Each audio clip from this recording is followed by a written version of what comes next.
Okay, this is the Levoit HEPA air purifier. And the problem with this thing is it won't turn on.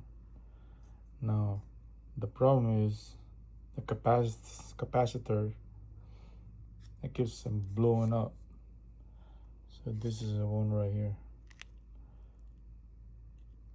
This is, I think it says 470 UF right there. See, it leaks out. You gotta take it off and replace it with a new one or a better one. So you gotta take the back off. There's like 4 or 5 screws in there. This thing came from here.